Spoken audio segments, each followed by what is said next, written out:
இயேசுவின் ஜெப கோபுரம் ஊழியங்கள் வழங்கும்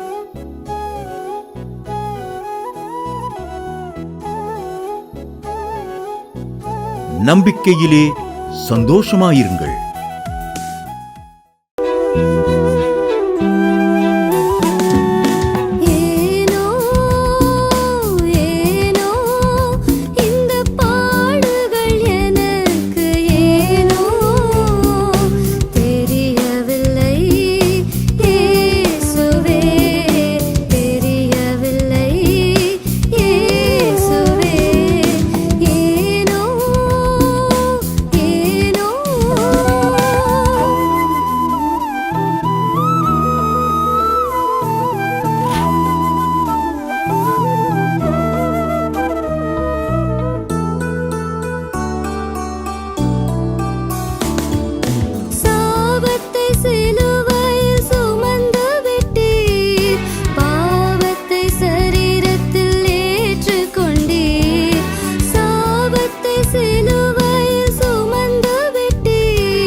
ஆனந்திங்கிறவங்க கரூர்லேருந்து எழுதியிருக்காங்க.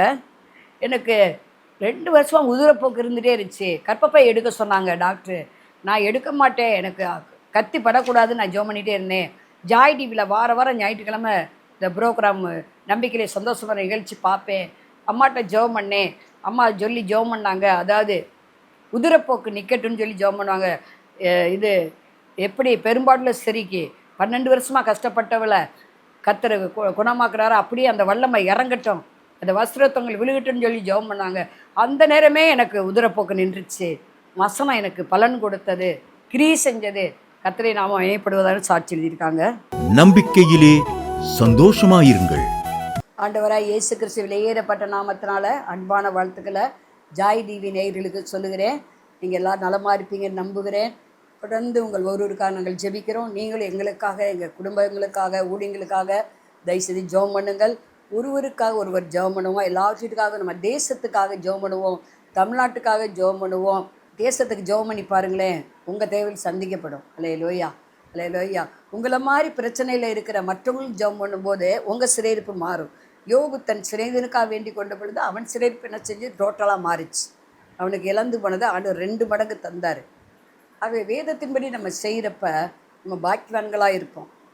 ஒவ்வொரு வாரமும் வெள்ளிக்கிழமை காலை 8 மணிக்கு நம்பிக்கை டிவிலையும், ஒவ்வொரு ஞாயிறு மாலை 7:30 மணிக்கு ஜாய் டிவிலையும், ஒவ்வொரு செவ்வாய்க்கிழமை மாலை 6:30க்கு ஜாய் டிவிலையும், ஒவ்வொரு வேலைக்கிழமை இரவு 8 மணிக்கு ஜாய் டிவி யூடியூப்லேயும், ஒவ்வொரு 1ஆம் தேதியும் மாலை 7 மணிக்கு ஜாய் டிவி யூடியூப்லேயும் நம்பிக்கையிலே சந்தோஷமாக இருக்க நிகழ்ச்சி ஒளிபரப்பட்டு வருகிறது.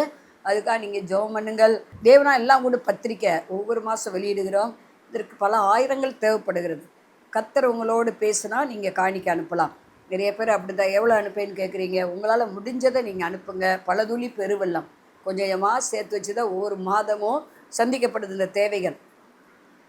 சுவிசேஷ அறிவிப்பதே நம்ம தலைமையில் விழுந்த கடமையாக இருக்கிறது. சுவிசேஷத்தை அறிவிக்காவிட்டால் எனக்கு ஐயோ என்று பவுல் சொல்கிறார். நீங்களான ஐயோங்கிற இடத்துக்கு போயிடக்கூடாது. நம்மளால் முடிஞ்சதை செய்யணும். இவள் தன்னால் இயன்றதை செய்தால் என்று அந்த பரிமள தைலம் பூசி விலையேற்பட்ட தைலத்தை ஆண்டவர் பாதபடியில் ஊற்றி அந்த ஊற்றி அவள் பாவத்தால் அறிக்கை எடுக்கிறார். பாவம் மன்னிக்கப்பட்டது இல்லையா? இதை விற்று தருத்தது கொடுக்கலாமே 300 பணத்துக்குன்னு பரிசை சைஸெல்லாம் சொல்கிறாங்க. ஆண்டவர் அதெல்லாம் பொருட்படுத்தலை. நான் எப்போதும் உங்களிடத்தில் இருக்க மாட்டேன். ஆகவே இவள் என்னிடத்தில் என்ன செஞ்சால்? நலமானதை செய்தால், தன்னால் இயன்றதை செய்தால். அவங்கெல்லாம் காசில் குறியாக இருக்கிறாங்க. ஐயோ இவ்வளவு சேதமாகுதேன்னு. ஆண்டவர் அப்படி இல்லை, நான் உங்கள் இடத்துல எப்போதும் இருக்க மாட்டேன். இது ஒரு சான்ஸ் உங்களுக்கு. நீங்கள் சுவிசேஷத்தை அறிவிக்க தாங்க நினச்சிக்கலாம், இப்போவே தாங்கிக்கிங்க. இனி காலம் செல்லாது. நீங்கள் கொடுக்கணும்னு நினைக்கும் போது நிச்சயமாக ஒருவேளை ஆண்டவர் வருகை வந்துடலாம். அப்புறம் எப்படி ஊழியஞ்சவங்க இருக்க மாட்டாங்க இல்லையா? எப்படி நீங்கள் கொடுப்பீங்க? ஊழியங்களுக்கு கொடுக்க முடியாது. அவை காற்றுள்ளுவதை தூற்றிக்கொள் என்றபடி இப்போ இருக்கிற காலத்தை நீங்கள் தயவு செஞ்சு பிரயோஜனப்படுத்திக் கொள்ளுங்கள். நாளை இதுன்னு நமக்குரியது அல்ல. அடுத்த நிமிஷம் நடக்குது நமக்கு தெரிய மாட்டேங்குது. அடுத்த நிமிஷம் நடக்குது நமக்கு தெரியல. ஆகவே நீங்கள் நானும் அன்றன்றுள்ள ஆகாரத்தை அன்றன்று தாரு என்று ஜெயிப்போம். அந்தந்த நாளுக்கு அதினதின் பாடுகள் போதும். நாளை தினத்தை குறித்து ஆண்டவர் கவலைப்படாதேன்ட்டார். நாளை தினம் உனக்கு என்ன செய்யட்டுன்னு அது கவலைப்படட்டும். நாட்கள் கவலைப்படட்டும். நீ ஏன் கவலைப்படுற? ஒரு பையனை இப்போ தான் ஃப்ரீ கேஜி சேர்த்துருக்காங்க. அந்த பொண்ணு சொல்லுது, என் பேரனுக்கு காலேஜ் நல்ல இடம் கிடைக்கணும். என்ன 3 வயசுலையா? பாருங்க, ஜனங்களுடைய அறியாமையை பாருங்கள். விசுவாச்சி அப்படி பேசுகிறாங்க. நான் நாளைக்கு ஆண்டவர் வந்துடுவார், உன் பேரை எங்கிட்டு போய் காலேஜ் படிப்பான்.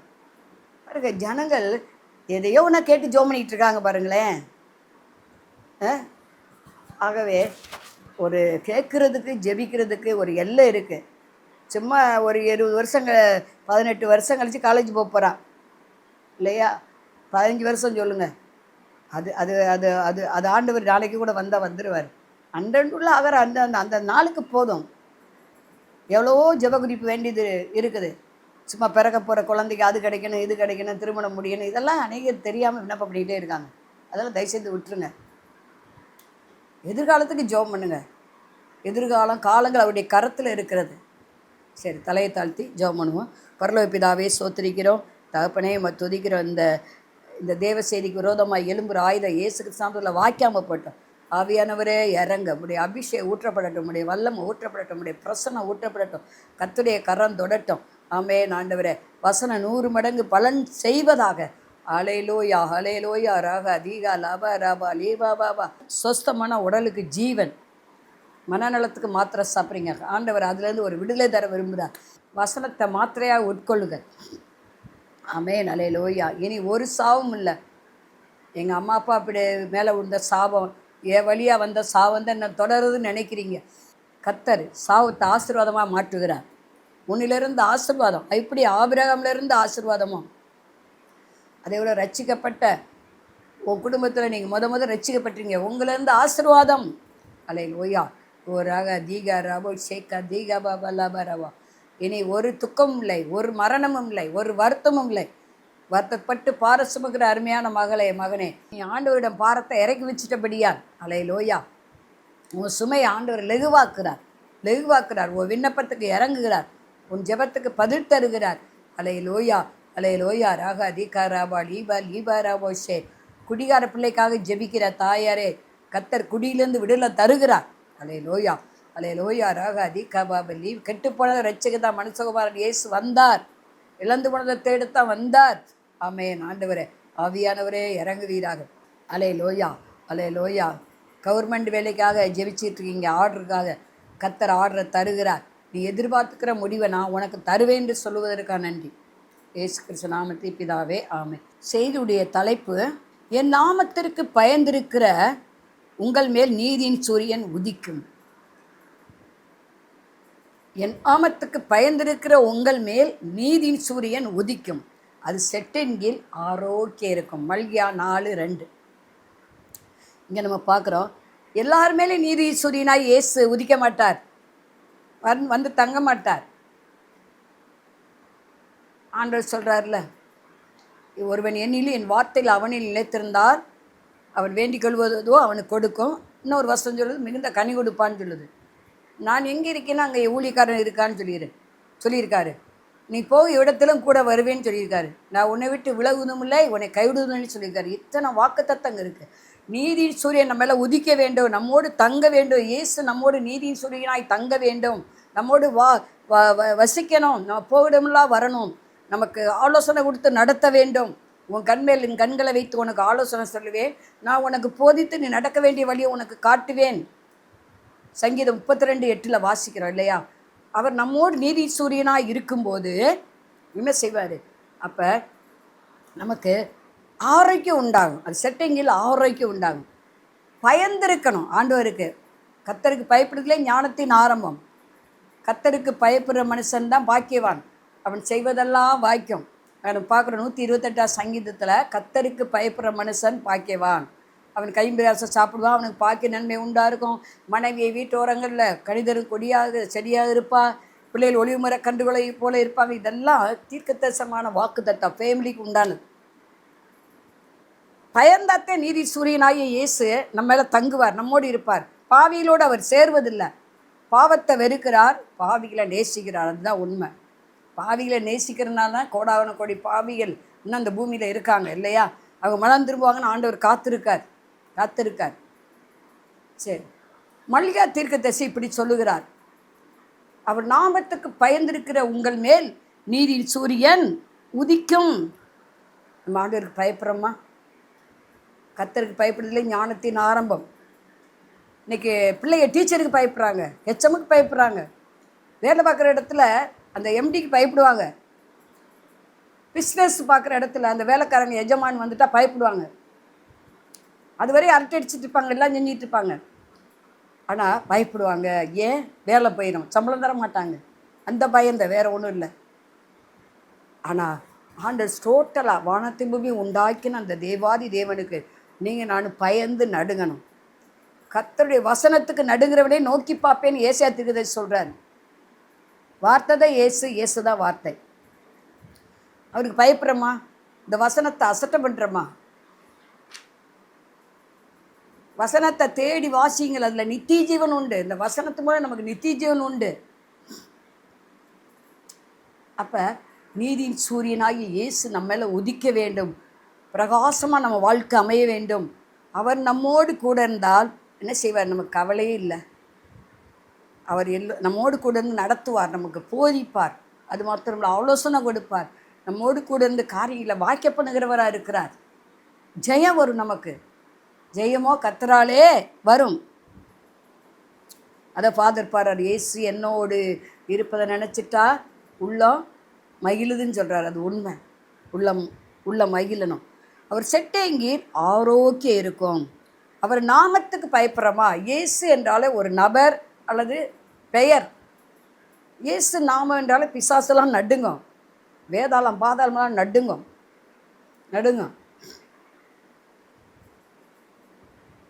ஒரு முறை ஒரு அசுத்தாய் பிடித்த ஒரு சகோதரியை கொண்டு வந்திருந்தாங்க. அதுக்கு உள்ளுக்குள்ளே சில ஆவிகள் இருந்துச்சு. ஏதோ ஒரு ஜென்ஸு தெய்வம்னு சொன்னாங்க, ஒரு லேடி தெய்வம்னு சொன்னாங்க. 2 பேர் எனக்குள்ளே இருக்காங்கன்னு சொல்லி அதுவாக பேசிச்சு. நாக்க கீழே வரையும் தொங்க போட்டுருச்சு அந்த அம்மா. அதுக்கு என்ன பிரச்சனை? அடிக்கடி நெஞ்சு வலி வரும், வியாதி. அதனால் கூட்டிகிட்டு வந்தாங்க. ஆனால் அது இங்கே இயேசு கிறிஸ்து நாமத்தை சொன்ன மாத்திரத்தில் என்னாச்சு? அது அப்படியே டோட்டல் நாக்கையும் கீழே தொங்க விட்டு கண்ணெல்லாம் அப்படியே உயர திருன்னு போகுது, உருட்டுது கண்ணை. அது என்ன சொல்லுது தெரியுமா?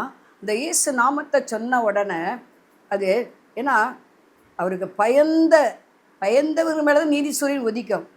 பொதுவாக ஆண்டோடைய பிள்ளைகள் ஆண்டவருக்கு பயந்த நடப்பாங்கன்னு நான் நம்புகிறேன். நான் ஆண்டவருக்கு பயப்படுறவன். மனுஷருக்கு பயப்படுறவையும் கண்ணியை வருவிக்கும்.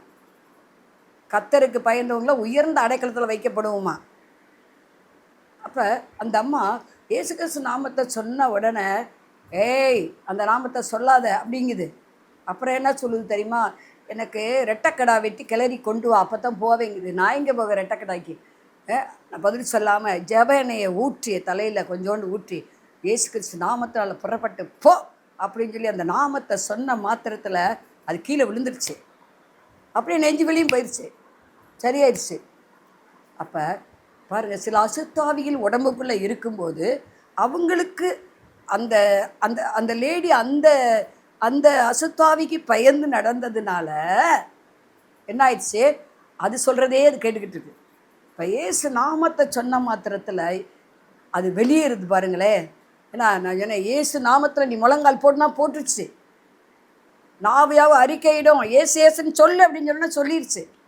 ஒரு நிமிஷம் எனக்கு கொஞ்சம் பயம் வந்துருச்சு. அது எலும்பி திடீர்னு உட்காந்துருந்தாலும் எலும்பி நின்றுட்டு அப்படியே அருவாளை கையில் வச்சு ஓங்குற மாதிரி சும்மா வெறுங்கை ஆக்ஷன் பண்ணுது. நான் உடனே விழிப்பாகிக்கிட்டேன். அது எச்சரிக்கையாக இருக்கணும், அதுக்கு பயப்படக்கூடாது. இப்போ ஒரு நிமிஷம் அது திடீர்னு அப்படி கத்துன உடனே கொஞ்சம் பயம் வந்துடுது, எத்தனை இருந்தாலும்.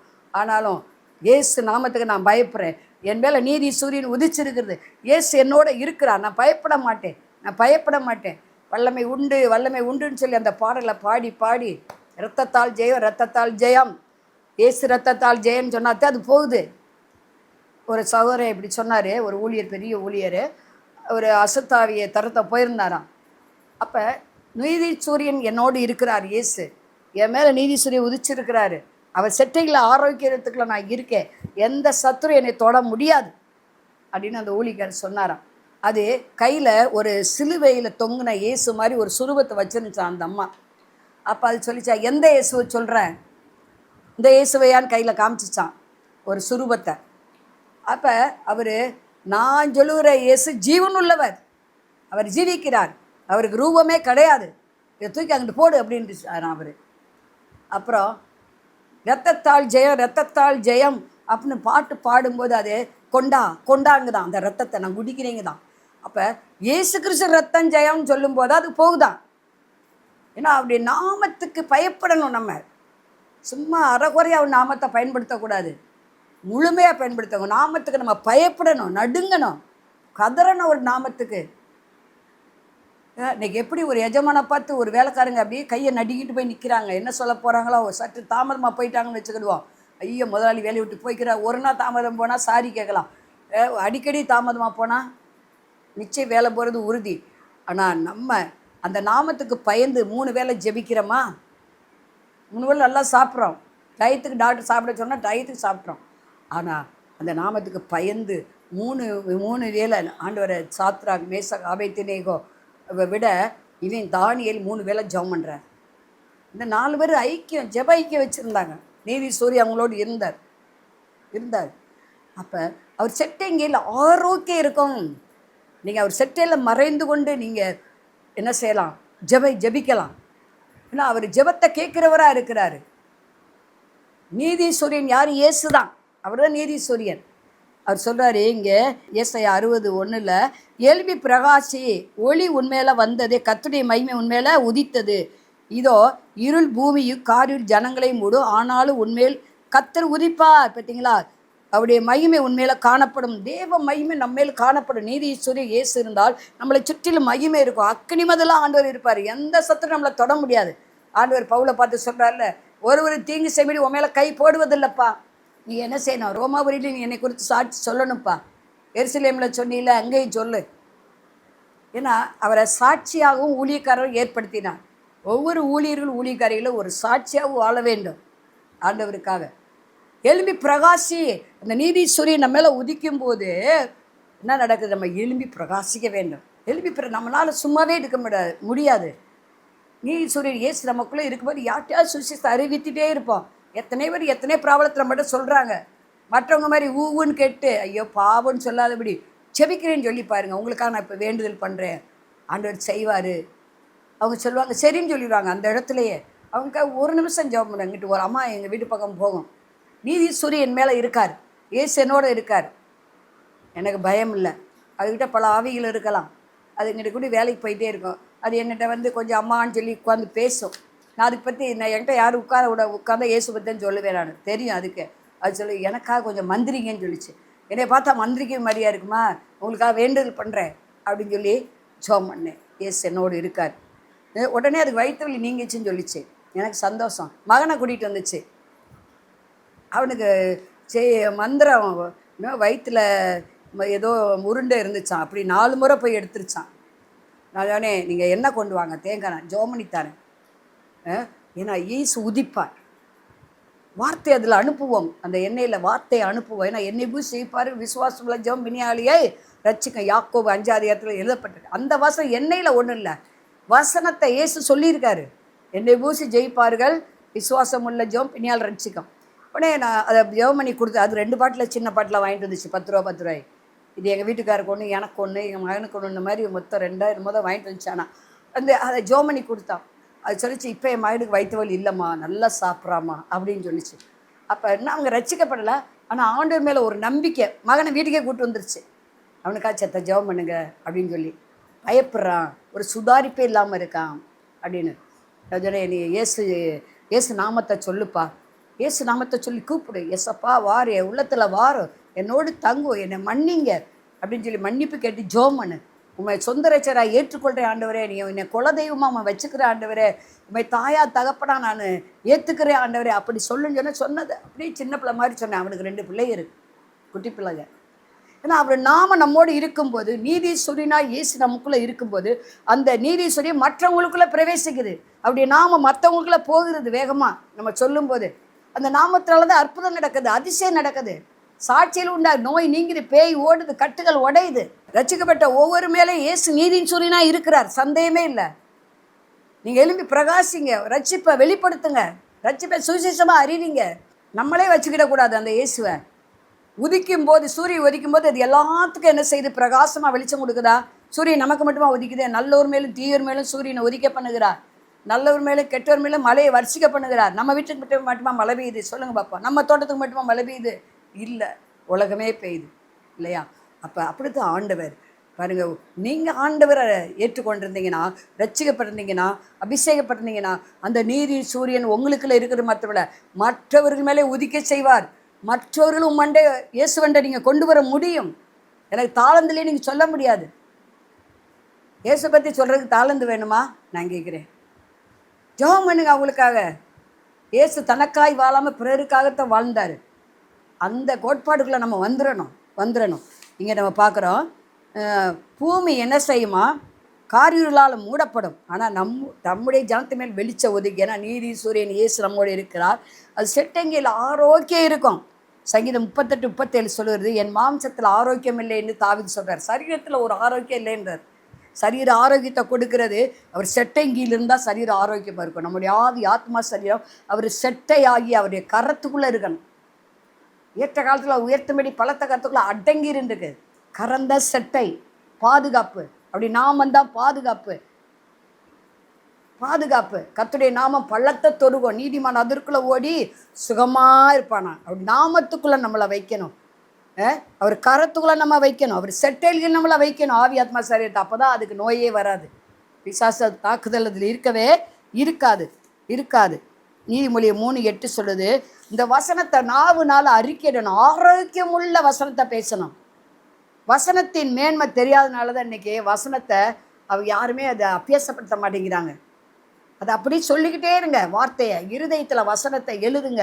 ஆண்டவரே நாளாக ஜெபம் பண்ணுவேன், இருதயத்தில் வசனத்தை எழுதுங்க. உங்கள் ஆவினால் எழுதுங்க. பேனாவில் எழுதுனா அழிஞ்சு போகும். உங்களுடைய ஆவினால், உங்கள் ரத்தத்தால், உங்கள் நாமத்தினால் எழுதுங்கப்பா. அதை கை கொள்ளும்படி உதவி செய்யுங்கப்பா. ஏன்னா ஆரோக்கியமுள்ள வசனத்தை நம்ம பேசணும். நல்ல வார்த்தையில் பேசுங்க, கெட்ட வார்த்தையை பேசாதீங்க. தாறுமாறான பேச்சு வேணாம். விசுவாசமாக வசனத்தை பேசுங்க. எஸ்ஐகே பிரதர்னு ஒருத்தர் தீர்க்கதரிசி இருக்காரு, சொல்லுவார், உங்களை தொட்டு யாரும் பேசுனா வசனம் உடனே உங்களுக்குள்ளே இந்த பீச்சு அடிச்சுக்கிட்டு வெளியே வரணும் பாரு.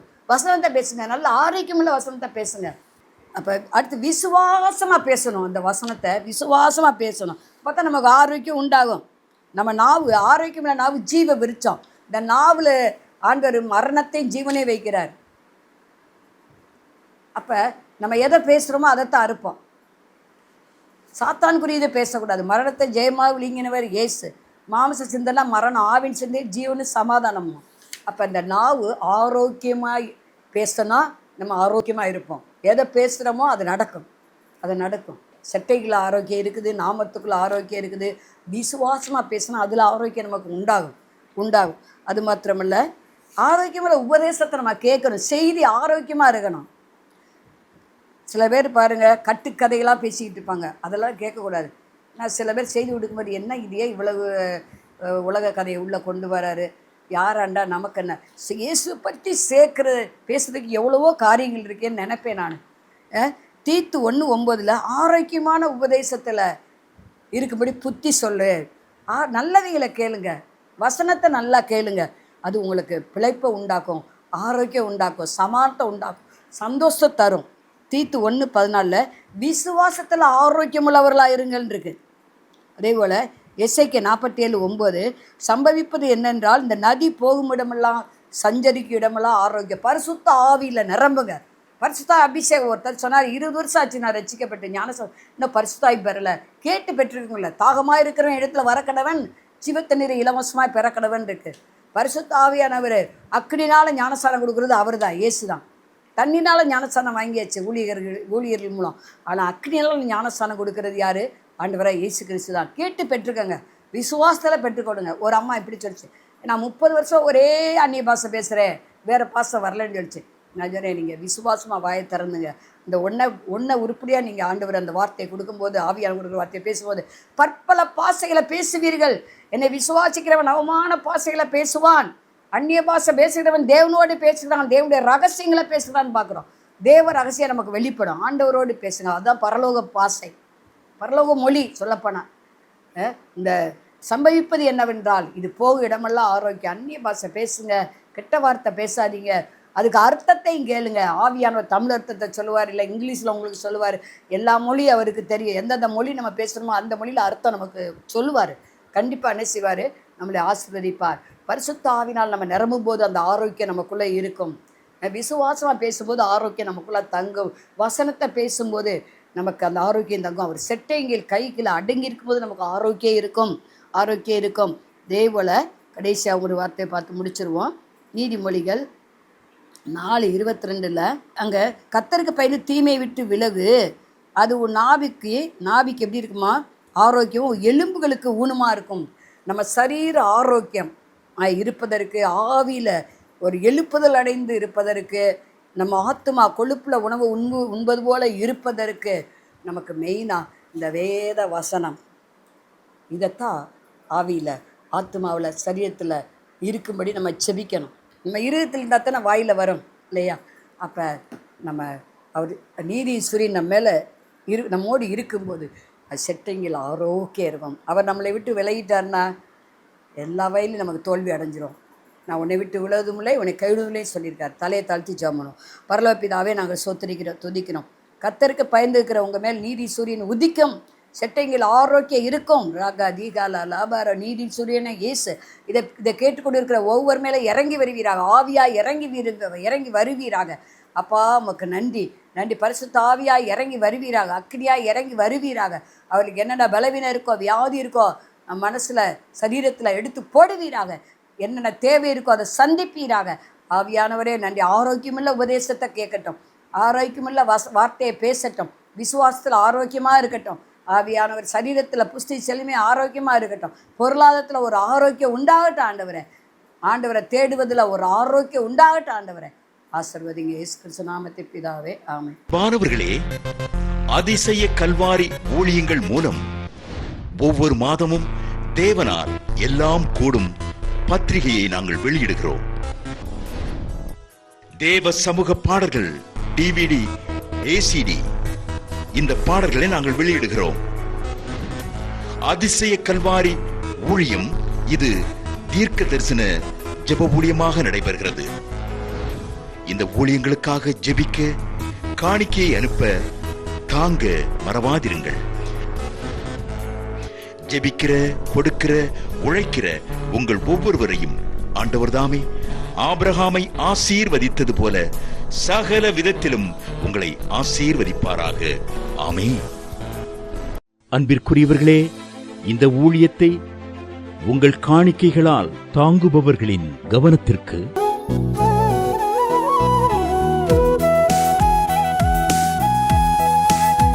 ஜிபே மூலமாகவும் நீங்கள் தாங்கும்படி உங்களை பட்சமாய் கேட்டுக்கொள்கிறோம். எங்களுடைய ஜிபே எண்ணானது 9439308550.